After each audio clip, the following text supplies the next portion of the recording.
नमस्कार, स्वागत आहे तुम्हा सर्वांचे आपले यूट्यूब चॅनल ABK स्मार्ट स्टडीवर।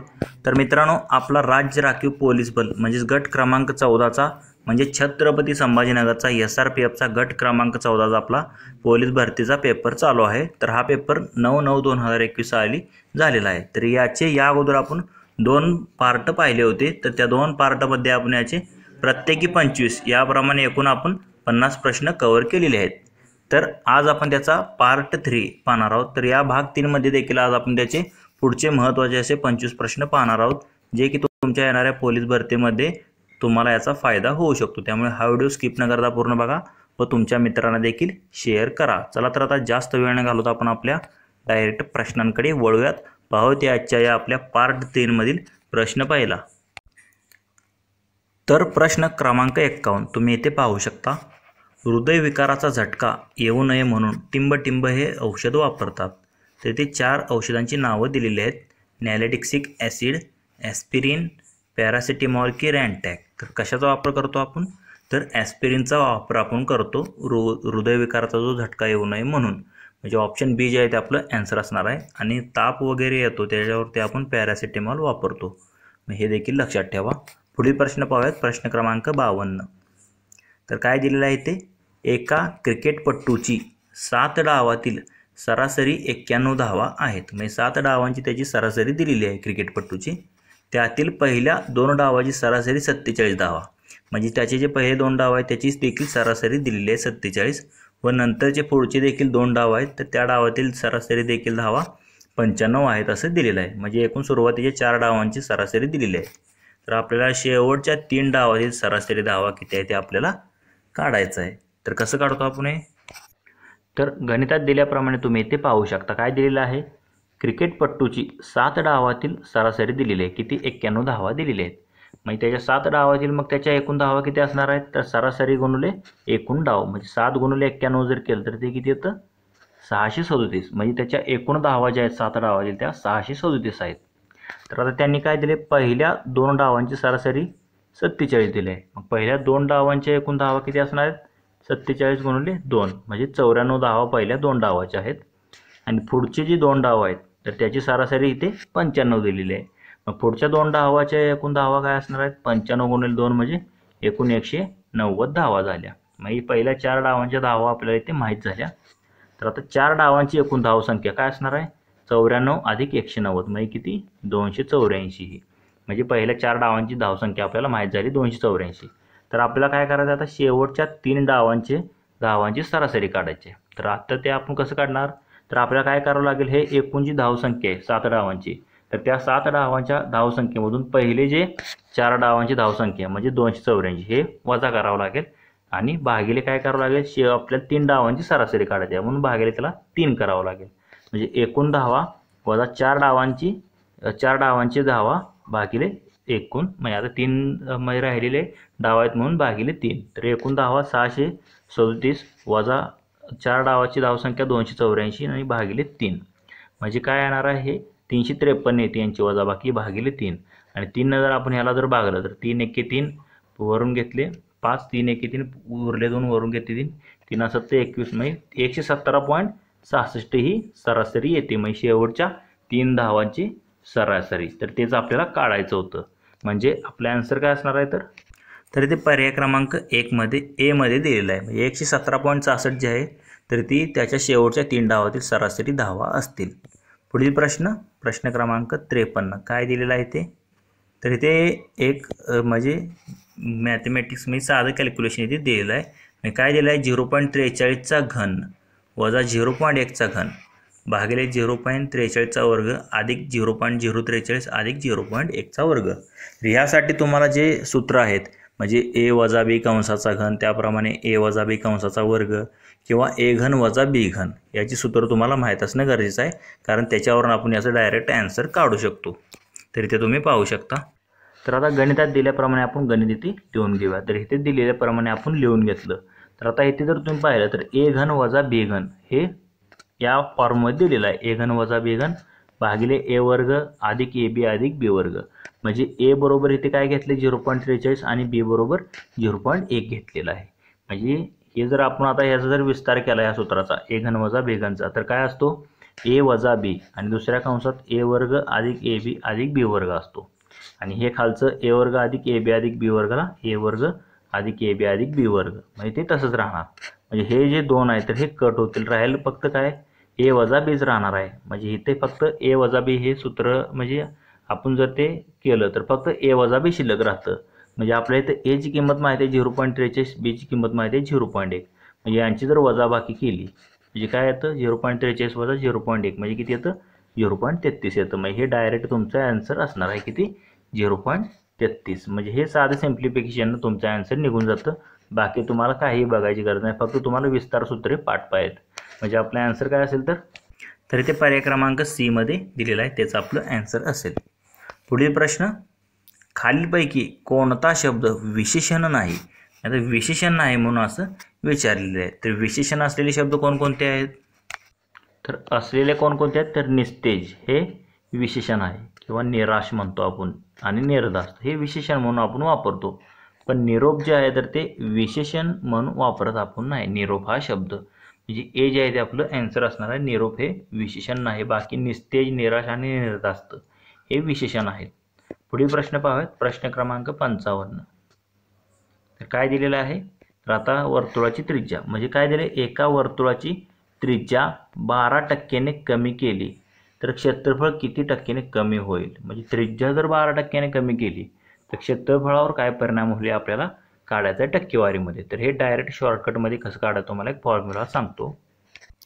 म्हणजे कोणत्याही एका दिलेला तुमचा आकार दिला आहे कोणते तर त्याचं क्षेत्रफळ म्हणजे बाजूमध्ये जर फरक झाला तर त्याच्या क्षेत्रफळामध्ये काय फरक होतो त्याच्यासाठी हा फॉर्म्युला आहे. म्हणजे इथे काय कमी झाले दिले म्हणून फक्त इथे वजा चिन्ह येतं. जर इथे जर वाढले आला असतं तर फक्त इथे अधिक चिन्ह झालं असतं. पण आपल्याला काय दिले इथे कमी झाले म्हणून वजा चिन्ह राहणार इथे मध्ये फक्त. तर आता इथे काय दिलेलं आहे एका वर्तुळाची त्रिज्या 12% कमी केली तर क्षेत्रफळावर काय फरक होईल. तर क्षेत्रफळ म्हणजे किती टक्क्यांनी कमी होईल आपल्याला काढायचं आहे. तर हे काय असं 2a वजा a वर्गचे 100 हे टक्के हे याचं सूत्र आहे. म्हणजे कमी झाले तर आणि जास्त झाले तरी ते अधिक येतं फक्त तेवढं लक्षात ठेवा. आता इथे कमी होईल म्हणून विचारलं तर ए म्हणजे काय इथं समजायचं तर ही त्रिज्या आहे. ए म्हणजे ए म्हणजे काय कमी झालेली त्रिज्या. म्हणजे आता क्षेत्रफळ कमी झालेले किती असणार आहे तर हा फॉर्म्युला ए मध्ये किंमत ठेवून टाकायची. त्रिज्या किती कमी झाली तर 12ने म्हणून 2a म्हणजे 2 गुणिले 12 वजा a वर्गचे 100 म्हणजे 12चा वर्गचे 100 म्हणजे 12 2 हे किती 24 आणि 12चा वर्ग 144 भागिले 100 त्याला जर 100 ने भागलं तर 1.44 येतं.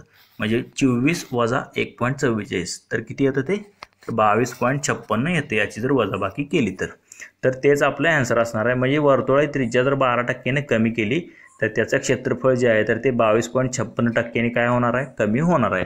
तर हा फॉर्म्युला तुम्ही फक्त लक्षात ठेवा 2a वजा a वर्गचे 100 एवढ्या त्रिकोण देऊ दे किंवा काही देऊ दे त्या ह्याच फॉर्म्युला तुम्ही काढू शकता. म्हणजे आपला आन्सर काय असणार आहे तर ते ऑप्शन डी मध्ये दिले तुम्ही पाहू शकता. 22.56% क्षेत्रफळ काय होईल तर ते कमी होईल. पुढील प्रश्न तर हा सिम्प्लिफिकेशन आधारित प्रश्न आहे. काय दिलेला आहे अंडर रूटमध्ये काय दिले 4.8 गुणिले 9.6 गुणिले 0.0051 भागिले 0.0016 0.0017 आणि 0.24. तर हे काय साधं सिम्पल कॅल्क्युलेशन असतं फक्त पॉईंटच्या पुढे किती घर आहेत हे तुम्हाला कळलं पाहिजे. तर इथे जर वर तुम्ही पाहिलं तर 4.8 म्हणजे इथे 1 9.6 म्हणजे इथे 1 आणि इथे 0.0051 म्हणजे हे 4 आणि 2 वर किती घरे आहेत 6 घरे आहेत. आता खाली किती आहेत तर 0.0016 म्हणजे इथे 4 परत 0.0017 म्हणजे इथे 4 आणि 0.24 मध्ये इथे 2 म्हणजे 4 आणि 4 8 आणि 2 किती 10 घरे आहेत. म्हणजे वर 6 घरे आहेत खाली 10 घरे आहेत. म्हणजे इथे आपल्याला काय करावं लागेल तर आता इथे वरच्या ज्या संख्या आहेत तर त्या मोठ्या आहेत खालच्या लहान आहेत. म्हणजे आपल्याला जे काय आपण यांचा भागाकार करू त्याच्या पुढे आपल्याला काय करावं लागेल फक्त आता किती 4 म्हणजे ह्यांचा फरक किती येतो 4 म्हणून 4 शून्य लिहून टाकायचे. म्हणजे 4 शून्य म्हणजे किती एकावर 4 शून्य 2 3 4 म्हणजे किती झालं हे 10,000 झालं. आता हे बाकी सरळ भागाकार करायचा 16 1 16 16 3 48 तर इथे 3 लिहायचं. त्याप्रमाणे 17 1 17 17 3 51 इथे देखील 3 लिहायचं. म्हणजे आणि 24 1 24 आणि 24 4 96, म्हणजे इथे गुणोले 4 लिहायचं, यांचा गुणाकार करायचा. 4 त्रिक 12, 12 त्रिक किती 36, आणि 36ला काय करायचं, हे गुणोले 10,000 करायचं. म्हणजे काय येतं, हे 36 गुणोले 10 केलं तर किती येतं 360, आणि वरच्या ह्या 3 शून्य, म्हणजे हे काय झालं 3,60,000 झालं. तर आता याचं जर वर्गमूळ तुम्ही काढलं तर 36चं वर्गमूळ 6 असतं, 4 शून्याचं 2 शून्य येणार इथे, म्हणजे काय आल्या 600. म्हणजे 600 हे काय असणार आहे, तर याचं जर तुम्ही कॅल्क्युलेशन केलं तर 600 जे आहे तर तुमचं ते ॲन्सर येणार आहे. तर कशामध्ये दिले तर ऑप्शन 1 मध्ये दिलेलं आहे, म्हणजे 600 जे आहे ते आपलं ॲन्सर असेल. फक्त इथे काय लक्षात ठेवायचं, जेव्हा घरे खाली जास्त असतील तेव्हा काय करायचं, म्हणजे शून्य लावायची 1ला आणि त्याने गुणायचं. आणि जेव्हा हे ते जर खाली जर घरे कमी असतील आणि वर जर जास्त असते, म्हणजे खाली जर घरे कमी आणि वर जर घरे जास्त असतील तर फक्त पॉईंटच्या पुढे येणार ते, आणि वर जर घरे कमी असतील आणि खाली जास्त असतील तर ते पॉईंटच्या डावीकडे येणार, म्हणजे शून्य वाढणार तिकडे. हे फक्त तुम्ही लक्षात ठेवा, म्हणजे ऑप्शन ए जे आहे ते आपलं ॲन्सर असणार आहे. पुढील प्रश्न पाहूयात. प्रश्न क्रमांक 57 काय दिलेलं आहे, भारतीय संविधानाच्या कोणत्या अनुच्छेदानुसार मंत्री परिषद लोकसभेला उत्तरदायी असते. म्हणजे कोणत्या कलमानुसार म्हणजे मंत्री परिषद असते ती लोकसभेला उत्तरदायी असते किंवा जबाबदार असते म्हणतो आपण. तर कशानुसार असते, तर अनुच्छेद 75 नुसार. म्हणजे अनुच्छेद 75 नुसार काय असतं, मंत्री परिषद जी असते ती लोकसभेला उत्तरदायी असते. म्हणजे एका जर मंत्र्याने एखादी म्हणजे समजा कोणती योजना आहे तर ती राबवण्यात अयशस्वी झालं किंवा मंत्रिमंडळ एक हे सर्वाला जबाबदार असं यामध्ये दिलेलं आहे. सर्व ते मंत्रिमंडळ बरखास्त होतं, म्हणजे त्यांच्याकडून कोणती जर योजना तर ती पूर्ण करू शकले नाहीत अर्थसंकल्पानुसार तर ते काय म्हणतो त्याला आपण, म्हणजे त्याला सर्वच मंत्री जबाबदार. म्हणजे भारतीय संविधानाचे ते कशामध्ये दिले तर अनुच्छेद 75 मध्ये दिलेलं आहे. मंत्री जे आहेत तर ते कशाला उत्तरदायी असतात तर लोकसभेला, अनुच्छेद 75 नुसार. पुढील प्रश्न पाहू. तर अनुच्छेद 76 मध्ये काय दिले तर महान्यायवादी दिलेला आहे, आणि 74 मध्ये काय दिले तर मंत्रिमंडळाचा जो सल्ला जो आहे तर तो राष्ट्रपतींना बंधनकारक आहे अनुच्छेद 74 नुसार. पुढील प्रश्न पाहूयात. महाराष्ट्र राज्याने दूरध्वनी चिकित्सा सेवा कोणत्या नावाने सुरू केली आहे. दूरध्वनी चिकित्सा सेवा लक्षात ठेवा, तर कोणत्या नावाने सुरू केलेली आहे तर ती कोविड मदत या नावाने. कशाद्वारे, तर कोविड मदत या म्हणजे या नावाने महाराष्ट्र राज्याने दूरध्वनी चिकित्सा सेवा सुरू केली. तुम्ही त्यावेळेचा करंट अफेअरचा हा प्रश्न होता. पुढील प्रश्न पाहूयात. भारतातील कोणत्या राज्याची सर्वात नवीन राज्य म्हणून निर्मिती केलेली आहे. कोणतं राज्य आहे जे नवीन आता निर्मिती झालेलं आहे तर तेलंगणा हे राज्य आहे, तर ते नवीन निर्मिती झालेलं आहे म्हणजे 2014 साली. म्हणजे कोणत्या राज्यापासून तर ते आंध्र प्रदेश राज्यापासून तेलंगणा नवीन राज्य निर्मिती झालेली आहे. म्हणजे ऑप्शन सी जे आहे ते आपलं ॲन्सर असणार आहे, तेलंगणा. पुढील प्रश्न पाहूयात. राधानगरी हे धरण कोणत्या नदीवर आहे. तर राधानगरी हे जे धरण आहे तर ते कोल्हापूर जिल्ह्यात आहे. तर कोणत्या नदीवरती वर बांधलेलं आहे तर ते भोगावती या नदीवर बांधलेलं आहे छत्रपती शाहू महाराज यांच्या काळात. म्हणजे ते धरण जे आहे तर कोणत्या नदीवर आहे, भोगावती या नदीवर आहे. म्हणजे ऑप्शन सी जे आहे ते आपलं ॲन्सर असेल. पुढील प्रश्न क्रमांक 61. खालीलपैकी कोणत्या तारखेस महिलांवरील हिंसाचार निर्मूलन दिन साजरा केला जातो.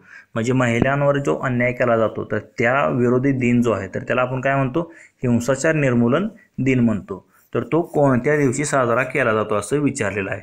तर तो कधी साजरा केला जातो तर तो 25 नोव्हेंबरला साजरा केला जातो. त्यामुळे महत्त्वाचे जे दिवस आहेत ते देखील तुम्ही त्याच्या तारखा आणि महिना तुम्ही पाठच ठेवा. मी कोणत्या दिवशी कोणता दिवस साजरा केला जातो, वेगवेगळे दिवस, कारण त्यावरती एखादा प्रश्न विचारला जातो प्रत्येक ही पोलीस भरतीमध्ये. 25 नोव्हेंबरला कोणता दिन साजरा केला जातो तर हिंसाचार निर्मूलन दिन हा साजरा केला जातो महिलांवरील अन्यायाला वाचा फोडण्यासाठी. म्हणजे ऑप्शन सी जे आहे ते आपलं ॲन्सर असणार आहे. पुढील प्रश्न पाहूयात. प्रश्न क्रमांक 62 काय दिलेला आहे ते, भारतीय लोकसभेचे एकूण सदस्य किती. तर किती आहेत एकूण लोकसभेचे, म्हणजे त्यावेळेचा करंट अफेअरचा प्रश्न होता.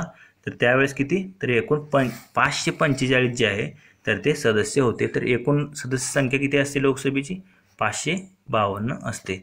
म्हणजे एकूण 543 म्हणजे मतदारसंघामध्ये मी निवडणुका झाल्या 543 आणि राष्ट्रपती नियुक्त 2 होते. म्हणजे असे एकूण 545 सदस्य आहेत तर ते सध्याला आहेत. म्हणजे ऑप्शन ए जे आहे ते आपलं ॲन्सर असणार आहे, 545. पुढील प्रश्न, म्हैसमाळ हे थंड हवेचे ठिकाण कोठे आहे? तर हे तुम्हाला माहीत असायला हवं. तर हे कोठे आहे? तर छत्रपती संभाजीनगर या ठिकाणी आहे म्हैसमाळ हे थंड हवेचे ठिकाण. म्हणजे ऑप्शन डी जे आहे ते आपलं ॲन्सर असणार आहे. आणि लोणावळा खंडाळा कुठे आहे? तर ते पुणे या जिल्ह्यात आहेत.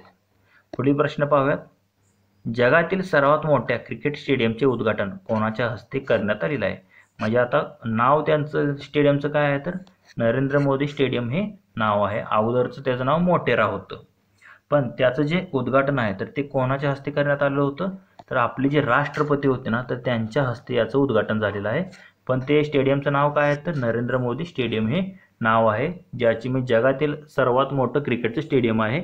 1 लाख जवळपास किती 1,32,000 इतकी लोकसंख्या, म्हणजे त्यावर म्हणजे प्रेक्षक बसू शकतात. 1,32,000 म्हणजे हे एवढं जगातील सर्वात मोठं क्रिकेटचं स्टेडियम आहे. याच्या अगोदर ऑस्ट्रेलियाचं मेलबर्न क्रिकेट ग्राउंड हे मोठं होतं. तर आता ते 2 नंबरला आहे. आणि 1 नंबरला हे कोणतं आहे? तर ते मोटेरा म्हणजेच नरेंद्र मोदी स्टेडियम आत्ताचं. आणि त्याचं जे उद्घाटन आहे तर ते आपले त्यावेळचे राष्ट्रपती रामनाथ कोविंद यांच्या हस्ते करण्यात आलेलं होतं. तर सध्याला आपल्या राष्ट्रपती कोण आहे ते तुम्हाला कमेंट करून सांगायचं आहे. पुढील प्रश्न पाहूयात. प्रश्न क्रमांक 66. काय दिलेलं आहे? नटसम्राट या नाटकाचे लेखक कोण आहेत?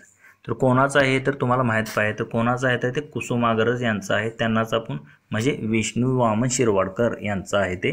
त्यांना आपण कुसुमाग्रज या नावाने ओळखतो. आणि विशाखा हे जे त्यांचं पुस्तक आहे तर त्यासाठी त्यांना म्हणजे ज्ञानपीठ पुरस्कार देखील मिळालेला आहे. हे देखील लक्षात ठेवा, विशाखा यासाठी. तर वि वा शिरवाडकरांचं नटसम्राट हे नाटक देखील प्रसिद्ध आहे. म्हणजे ऑप्शन बी जे आहे ते आपलं ॲन्सर असणार आहे. पुढील प्रश्न पाहूयात. तर हा सिम्प्लिफिकेशनवर आधारित प्रश्न आहे. तर काय दिलेलं आहे ते 0.137 अधिक 0.098 त्याचा कंसाचा वर्ग वजा 0.137 वजा 0.098 त्याचा वर्ग भागिले काय दिले 0.137 गुणिले 0.098. म्हणजे इथे काय दिले तुम्ही जर पाहू शकता ए अधिक बी कंसाचा वर्ग वजा ए वजा बी कंसाचा वर्ग भागिले ए गुणिले बी असं दिलेलं आहे. तर कसं सॉल्व्ह करतो यासाठी आपल्याला सूत्रांचा विस्तार माहीत असणे गरजेचं आहे. तर आता इथे तुम्ही पाहू शकता गणितात दिल्याप्रमाणे आपण हे सगळं लिहून घेतलेलं आहे गणित इथे. तर हे कशामध्ये आहे? ए अधिक बी कंसाचा वर्ग वजा ए वजा बी कंसाचा वर्ग भागिले ए गुणिले बी. तर ए बरोबर आपण काय 0.137 आणि बी बरोबर 0.098. तर आता हे जर सूत्राचा विस्तार तुम्ही जर केला तर ए अधिक बी कंसाचा वर्ग विस्तार काय असतो? ए वर्ग अधिक 2ab अधिक बी वर्ग असतो. ए वजाला हे वजा कंसामध्ये ए वजा बी कंसाचा वर्ग त्याचा विस्तार काय असतो? ए वर्ग वजा 2ab अधिक बी वर्ग. तर आता हे वजा चिन्ह कंसाच्या बाहेर आहे. मग ह्या वजान जर आत गुणलं तर काय होणार आहे? हे ए वर्ग अधिक 2ab अधिक बी वर्गला आहे हे असं ते. फक्त वजान जर आत गुणलं तर ते अधिक ए वर्ग आहे ते वजा ए वर्ग होणार. वजा 2ab आहे ते अधिक 2ab होणार. आणि अधिक बी वर्ग आहे ते वजा बी वर्ग होईल. इथे जर तुम्ही पाहिलं तर अधिक बी वर्गाला वजा बी वर्ग कट होणार. अधिक ए वर्गाला वजा ए वर्ग कट होणार. राहणार काय? हे 2ab आणि हे 2ab म्हणजे 2 2 किती 4ab आणि हे खालचं ab म्हणजे 4ab छेद ab राहणार. आणि हे abला ab देखील कट झालं म्हणजे राहिलं काय? फक्त 4 इथे राहणार आहे. म्हणजे तुम्हाला बाकी काय हे कॅल्क्युलेशन गुणाकार काहीही करायची गरज नाही. फक्त इथे काय सूत्रानुसार जर तुम्ही गेला तर इथे फक्त शेवटी 4 राहणार आहे. म्हणजे आपला आन्सर काय असेल तर इथे ऑप्शन 2 मध्ये दिलेला आहे वजा 4. तर इथे फक्त करेक्शन करा. इथे वजा नाही तर इथे काय अधिक 4 येणार आहे. म्हणजे अधिक 4 इथे राहणार आहे. तेच आपला आन्सर असेल अधिक 4 ऑप्शन बी. पुढील प्रश्न पाहूया. प्रश्न क्रमांक 67. तर काय दिलेलं आहे? भारतीय राज्यघटना तयार करण्यासाठी नेमलेल्या घटना समितीचे खालीलपैकी कोण सदस्य नव्हते? म्हणजे घटना समिती जी नेमण्यात आली होती त्यामध्ये सदस्य कोण कोण होते हे तुम्हाला माहीत असणं गरजेचं आहे. तर त्यामध्ये कोण कोण सदस्य होते? तर मौलाना आझाद हे सदस्य होते. त्याप्रमाणे गोविंद वल्लभ पंत होते. बाळासाहेब खेर होते. पण महात्मा गांधी जे आहे तर ते या घटना समितीचे सदस्य नव्हते. म्हणजे ऑप्शन बी जे आहे ते आपलं आन्सर असणार आहे महात्मा गांधी. पुढील प्रश्न पाहूयात. तर हा देखील सिम्प्लिफिकेशनवर आधारित प्रश्न आहे. तर इथे काय दिलेलं आहे? 96.54 वजा 89.63 भागिले तेच 96.54 फक्त अधिक केलं आहे 89.63 भागिले 965.4 वजा 896.3 भागिले 9.654 अधिक 8.963.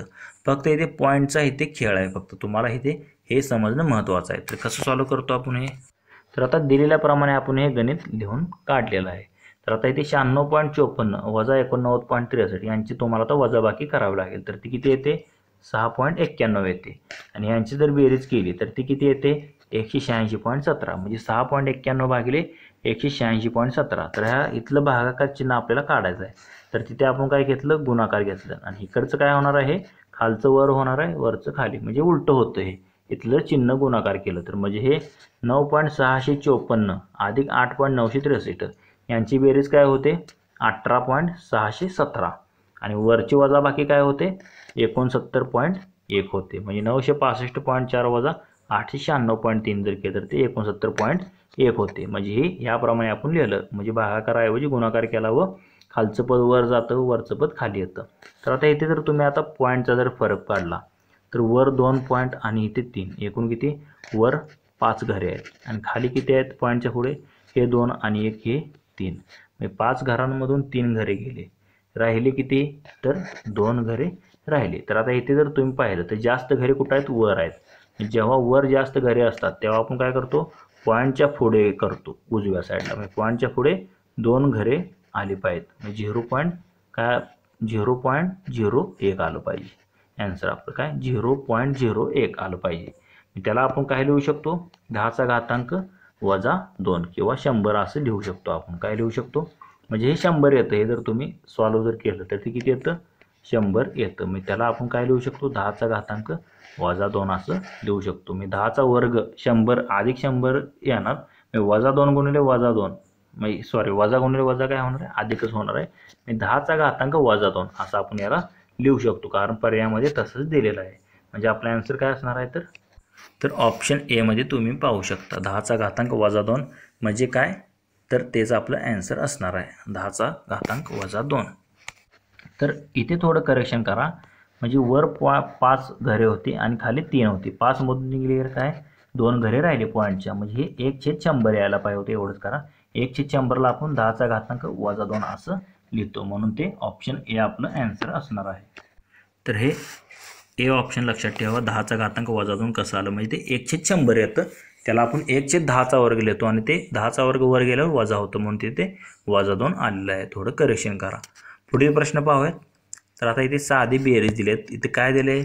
2.7 अधिक 22.77 अधिक 222.777 अधिक 2222.777. आता पर्यायावरून आपण डायरेक्ट 10 सेकंदात तुम्ही याचा आन्सर काढू शकता. तर इथे काय दिलेलं आहे तुम्ही जर पाहिलं तर इथे 2222 पॉईंट म्हणजे 4 घरं सोडून पुढे, आणि हे 222, 22 आणि 2 जर तुम्ही पाहिलं म्हणजे पॉईंटच्या पुढे 4 घरे असली पाहिजेत असा पर्याय पाहिजे. तर इथे किती? 5 घरं आहेत. हे गेला, कारण पॉईंटच्या डावीकडे 4 पाय आहेत, उजवीकडे 4 पाय आहेत. इथे जर तुम्ही पाहिलं तर इथे डावीकडे 0.227 दिले आणि इतर 2222 आहे. म्हणजे हा पर्याय कट झाला. इथं जर पॉईंटमध्ये नाही, हा कट झाला. इथे पॉईंटच्या पुढे 5 घरं दिलीत. फक्त इथे काय यायला पाहिजे? 2471.0247 यांची जर तुम्ही बेरीज केली तर एवढी यायला पाहिजे. इथे सरळ ऑप्शन बघून तुम्ही आन्सर काढू शकता. मी साधी बेरीज आहे, फक्त पॉईंटमध्ये दिलेला आहे. ऑप्शन डी जे आहे ते आपलं आन्सर असेल. पुढील प्रश्न पाहूयात. प्रश्न क्रमांक 70. तर काय दिलेलं आहे? 2.3 गुणिले 1.5 अधिक 4.7 गुणिले 1.2 वजा 3.4 गुणिले 1.1. म्हणजे पॉईंटमध्ये ही सिम्प्लिफिकेशनचं गणित आहे. तर कसं सॉल्व करतो आपण हे? तर आता गणित दिल्याप्रमाणे तुम्ही इथे पाहू शकता. तर एवढे इथे दिलेलं आहे. 2.3 गुणिले 1.5 अधिक 4.7 गुणिले 1.2 वजा 3.4 गुणिले 1.1. तर ह्यांचा जर गुणाकार केला तर 23 गुणिले 15 गुणाकार करायचा किती येतो? 345. पॉईंटच्या पुढे किती? 3, ही एक आणि ही एक, 2 घरे म्हणजे 3.45.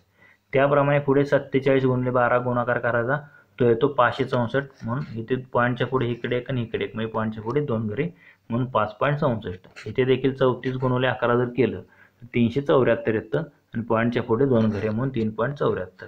यांची जर तुम्ही जर बेरीज केली 5 आणि 3 म्हणजे 5.64 3.45 तर ती 9.09 येते आणि वजा हे 3.74ला 3.74 यांची जर परत वजाबाकी केली तर ती किती येते 5.35 येते, म्हणजे अधिक 5.35 येते. ते तुमचं ॲन्सर असणार आहे. म्हणजे साधं सिम्प्लिफिकेशनचं गणित होतं. म्हणजेच तर इथे ऑप्शन सी मध्ये दिलेलं आहे 5.35 हे आपलं ॲन्सर असणार आहे. पुढील प्रश्न तर मराठी वाक्यप्रचारावर आधारित हा प्रश्न आहे. तर काय दिलेलं आहे, उखळ पांढरे होणे या वाक्यप्रचाराचा अर्थ पुढीलपैकी कोणता आहे. तर उखळ पांढरे होणे, तर इथे काय दिले, आनंद होणे, भांडण करणे, भरपूर कष्ट करणे का वैभव प्राप्त होणे. म्हणजे उखळ पांढरे होणे तर त्याला आपण काय म्हणतो, तर वैभव प्राप्त होणे, म्हणजे खूप सारं धनलाभ होणे, त्याला आपण काय म्हणतो, उखळ पांढरे होणे म्हणजे खूप धन किंवा संपत्ती मिळणे म्हणजे वैभव प्राप्ती होणे. ऑप्शन डी मध्ये दिले तुम्ही पाहू शकता, वैभव प्राप्त होणे म्हणजेच उखळ पांढरे होणे. पुढील प्रश्न पाहूयात. तर काय दिलेलं आहे, जायकवाडी धरणाच्या जलाशयास कोणत्या नावाने संबोधले जाते. म्हणजे काय म्हणतो आपण, जायकवाडी जे धरण आहे ते कोणतं आहे, तर ते छत्रपती संभाजीनगर या जिल्ह्यात आहे. तर त्याच्या धरणाचा जो जलाशय आहे तर त्याचं नाव काय आहे, तर नाथसागर. आणि आपले जे कोयना डॅम आहे साताराचं, तर त्या कोयना डॅमचं जो आहे तर त्याचं नाव काय आहे, तर शिवाजी सागर आहे. हे देखील लक्षात ठेवा, कोयना डॅमच्या जलाशयाला शिवाजी सागर म्हणतात आणि जायकवाडी धरणाच्या जलाशयाला नाथसागर म्हणतात. म्हणजे ऑप्शन बी जे आहे ते आपलं ॲन्सर असणार आहे. तर जर मित्रांनो तुम्हाला जर याची PDF हवी असेल तर आपले टेलिग्राम चॅनलसुद्धा आहे, त्याची लिंक जी आहे तर ती मी डिस्क्रिप्शन बॉक्समध्ये दिलेली आहे. तिथे तुम्ही टेलिग्राम चॅनल जॉईन करून याची PDF देखील मिळवू शकता. तर पुढील प्रश्न पाहूयात. प्रश्न क्रमांक 73 काय दिलेला आहे, महाराष्ट्रातील सर्वात जुनी लेणी खालीलपैकी कोठे आहे.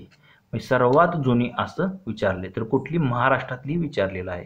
तर कोणत्या ठिकाणी आहे महाराष्ट्रातील सर्वात जुनी लेणी, तर ती पितळखोरा या ठिकाणी आहे. कुठे आहे, पितळखोरा. हे देखील कुठं आहे, तर छत्रपती संभाजीनगर जिल्ह्यात आहे. हे देखील लक्षात ठेवा.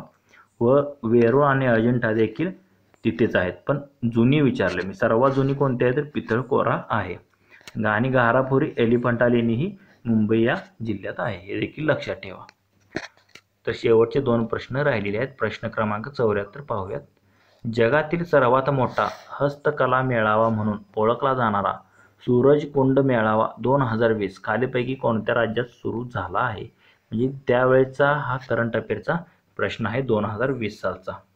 म्हणजे सूरजकुंड मेळावा 2020 कोणत्या राज्यात सुरू करण्यात आलेला होता. तर त्यावेळेस म्हणजे कोणतं राज्य होतं, तर ते हरियाणा हे राज्य होतं, तिथे हा मेळावा सुरू झाला होता 2020 साली. म्हणजे ऑप्शन बी जे आहे ते आपलं ॲन्सर असणार आहे. तर आजच्या या आपल्या भाग 3 मधील हा शेवटचा प्रश्न आहे, म्हणजेच प्रश्न क्रमांक 75. तर काय आहे, तुम्ही ते सिम्प्लिफिकेशनवरती हा देखील आहे. तर 7.2 गुणिले 0.96 गुणिले 5.50 भागिले 0.12 गुणिले 0.008 गुणिले 1.1. फक्त इथे देखील सिम्प्लिफिकेशनवर आहे, फक्त आता घरी मोजायला तुम्ही शिकलं पाहिजे पॉईंटच्या पुढे किती आहेत ते. तर आता गणितात दिल्याप्रमाणे आपण हे सगळं लिहून घेतलं आहे इथे. तर आता इथे काय करायचं, सरळ भाग घालवायचा. 12 एके 12, 12 संग 72 म्हणून 6, 8 एके 8, 12 8 96 म्हणून 12 आणि 550, 11 एके 11, 11 5 55. म्हणजे पूर्ण भाग घालवला आपण. आता घरी मोजायचे. वर किती आहेत पॉईंटच्या पुढे, हे 2, हे म्हणजे पॉईंट, हे ते घर, इथे 2 आणि इथे 2 नाही, कारण शून्य आपण काउंट करत नसतो, कारण तिथे एकच घर काउंट करतो. म्हणजे 1 2 3 आणि वर किती, एकूण 4 घरे झाली. आणि खाली हे 2, हे 3 आणि हे 1, 3 2 5 आणि 6, म्हणजे वर 4 घरे आहेत, खाली 6 घरे आहेत. तर इथे जर तुम्ही पाहिलं तर 6 मधून 4 गेले, राहिले किती, 2. म्हणजे 1 वर 2 शून्य घेऊन आपल्याला काय करावं लागेल, ह्याला जेवढं जे आपण काढले हे म्हणजे 6 12 5, त्याला तेवढ्या 1च्या पुढे 2 शून्य घेऊन म्हणजे आपल्याला काय करावं लागेल, गुणावं लागेल. तर हे 1च्या पुढे शून्य घेऊन आपण कधी गुणतो, जेव्हा छेदामध्ये जी घरे असतात ती जास्त असतात आणि त्यांचा जर डिफरन्स घेतो तर तेवढे शून्य लावायचे 1च्या पुढे आणि त्याने गुणायचं. हेच जर उलटं असतं, म्हणजे हे 6 घरे वर असते आणि खाली 4 असते, तर आपण काय केलं असतं, 100ने भागलं असतं गुणण्याऐवजी, कारण 6 4 गेले, राहिले 2, म्हणजे 2 0 आणि 1, तर ह्याने आपण भागलं असतं. म्हणजे हे तुम्ही लक्षात ठेवा. म्हणजे जेव्हा अंशामध्ये कमी घरे असतात तेव्हा गुणतो आणि जेव्हा अंशामध्ये जास्त घरे असतात छेदापेक्षा तेव्हा आपण भागतो. तर इथे काय अंशामध्ये इथे जास्त घरे आहेत, म्हणजे सॉरी अंशामध्ये कमी घरे आहेत म्हणून आपण इथे गुणलं 100ने. हे 12 संग 72 आणि 72 पंचे 360 आणि हे गुणले 100ला 100. 360 गुणिले 100 जर केलं तर काय होतं 360ला 360 आणि वर 2 शून्य वाढणार म्हणजे काय येतं 36,000 येतं. फक्त पॉईंटचं जे कॅल्क्युलेशन आहे ते तुम्ही डोक्यात ठेवा. किती जरी पॉईंट दिले तरी तुम्हाला ते काढता आलं पाहिजे. 36,000 आहे ते आपलं याचं आन्सर असणार आहे. तर कशामध्ये दिले ते, तर इथे तुम्ही पाहू शकता ऑप्शन ए मध्येच दिलेला आहे 36,000.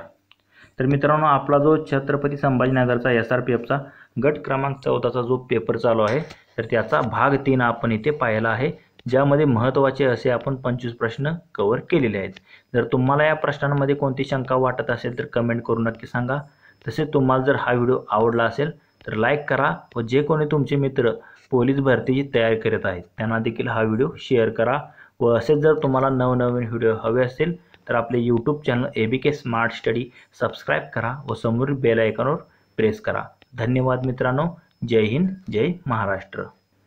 पुढील भागामध्ये आपण याचा पार्ट 4 पाहूयात.